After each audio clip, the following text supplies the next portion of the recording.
Hiya! Right, this time I want to talk about incontinence and sex. That's a prickly subject, isn't it? After my recent post on Instagram, I got lots of feedback about the new TENA Women commercial and what you liked and didn't like about it. And I'm going to cover some top tips for you, which you can also find in detail on my blog. But I'm not going to go into everything here, all the bits, if you get my meaning, all my personal stories about bits, because there might be men watching and I'm suddenly shy. But this is a great subject, girls, for us to address, because it's not just older women who suffer, as you'll see, it's younger women as well, but more in a bit. But first, let me apologise for wearing dark glasses while I'm talking to you. The simple reason is why every time I start filming, the sun decides to come out, and I also want to read some of your comments, so I need to wear dark glasses. I'm really sorry. Right, first, in response to the ad directed by the man who directed The Favourite. So much like the film, some loved it, some hated it. Let me share. Yes and no is my initial reaction. Yes to women of all ages being and feeling sexy, strong and visible. But I'm not sure if this is the right way to go about it. Just as I don't think a commercial about younger women advertising period pads in the same manner. Interesting thoughts. And then somebody said, this is amazing and beautiful and so cool. Seems to be dependent on age, a lot of these comments. Another one, I love this so much. Another one, representation matters. I'm a fan. More power to getting wiser, and oh yes, age is only a number, quite literally. Have to agree with that one. For me, it is liberating. Fantastic, and I love that these ladies are so comfortable in their own bodies. I'd like inspiration from them. Amazing, I want to see more. I'll put it on my YouTube channel. And I blooming love it and feel so grateful to those ladies for paving the way for me and my future older body. So some really, really nice stuff. Thank you so much for commenting and sharing. Put the laptop away. So yeah, very interesting. Now, as I said, I'm covering everything in great detail in my blog, so do head over to that. The link's in the bio, and lots of personal bits and asides. However, you might not want to read a blog, you might prefer to watch me wittering on. So I'm going to cover a little bit about incontinence and sex with some of my top tips for you all out there.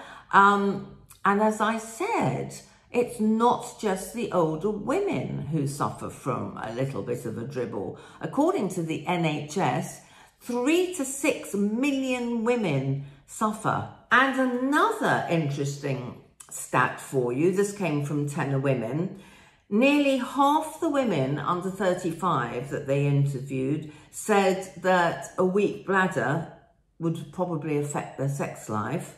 But only 10% of women over 50 agree. So incontinence or a weak bladder, for a nicer term, is really not affecting women's sex life. Let's have more, girls. So there are quite a few forms of incontinence, from stress incontinence, which I like to call sneeze wheeze. Well, a lady in the ad called it a sneeze wee, and I've taken to that. I love it as an expression.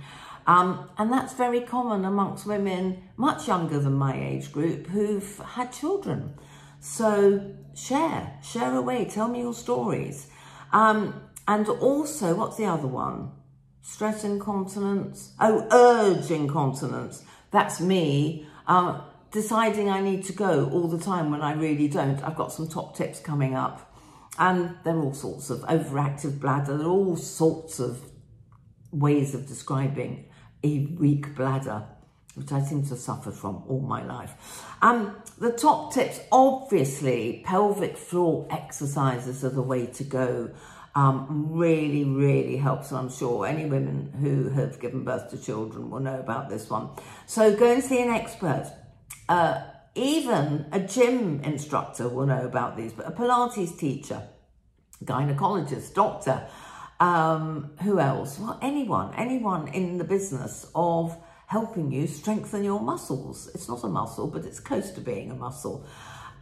So do get some expert advice. Yoga teachers are brilliant at this as well. So that's the first step that you can do that will really help yourself. What the doctor told me with urge incontinence, which is deciding I need to go all the time. And I've heard much younger women than me saying that they have the same problem. They think they need to go, so they go in case they can't get to a loo again in the future. She told me to literally go to the loo, squeeze midstream. I'm sure all you girls know what midstream is, not the first bit of wee, but the middle of it. Hold, tense your muscles, and then release. And this is something you can do at bus stops, at your desk. You don't have to be doing it at a loo. And believe it or not, it really worked for me. And it's like the mind-body connection, mind over matter. I do not need to go to the loo. I keep telling myself it's just psychosomatic. So I've trained my bladder to hold on much longer.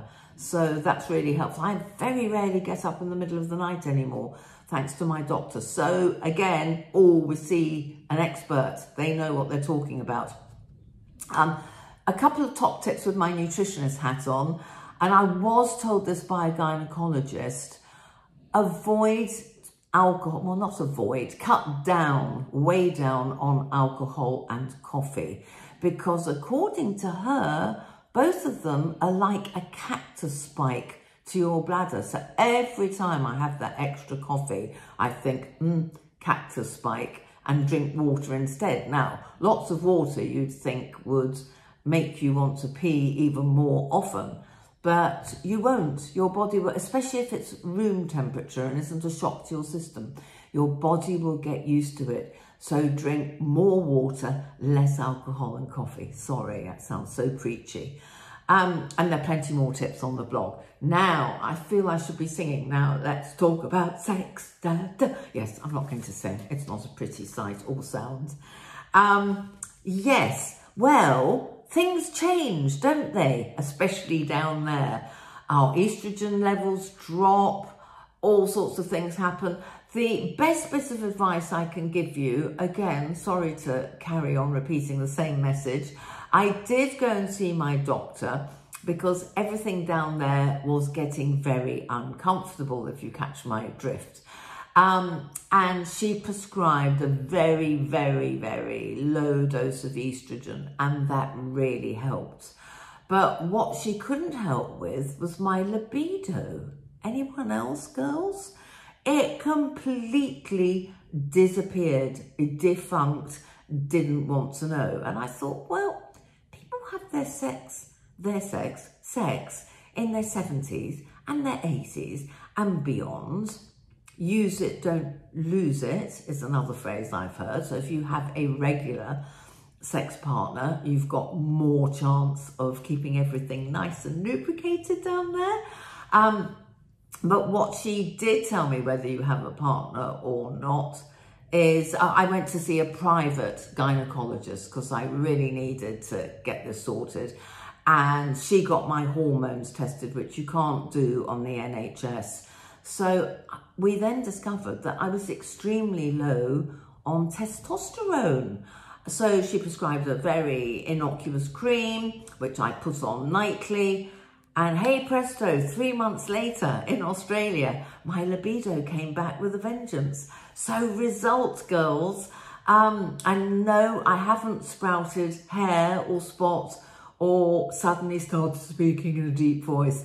So very thrilled with the results. So again, my top tip would be, please go and see an expert. And if you're not happy with what you're going through when it comes to sex and incontinence, either or both, please see an expert because you're worth it. We should be spending time. So that's it for now. I do hope you found this a little bit useful. Please leave your comments. If you don't want it, just DM me. You don't have to put a public comment up. I would be thrilled to hear from you, to know that I'm not alone. And I want to hear if you're having really fabulous sex or you're not having sex at all, and whether anything's helped you. So thanks so much for watching, and see you soon.